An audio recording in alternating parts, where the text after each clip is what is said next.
Most Chinese economists agree that there is a reform deficit in China, that China needs some kind of reforms if it's going to move to the next level of economic development.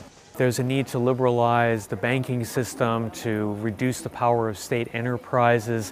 The question for Xi and his team is, do they have the political capital to push this through against very strong vested interests? China has very powerful state companies, for example, in natural resources, energy, banking. These are all basically 100% in state control.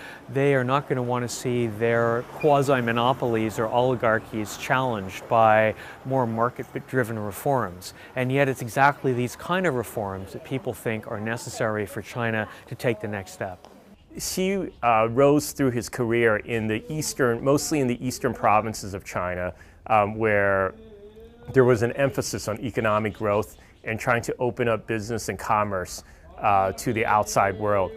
He spent much of his time in Fujian province, which did a lot of trade with Taiwan and with Taiwanese business interests, and was one of the more liberal provinces in terms of economic policy. Xi Jinping is quite unusual. He's been to the United States 3 times, so he has more of a sense of what America is about than previous leaders. The big question is, will he be tougher with the United States, or will he try and restore a relationship that is on friendlier terms? Xi Jinping's coming to power just as China is involved in a very nasty spat with Japan and has been involved with quarrels in the South China Sea.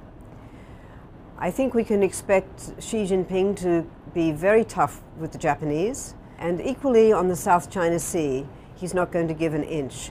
And this may be the era where we see China exerting its power in its near neighborhood.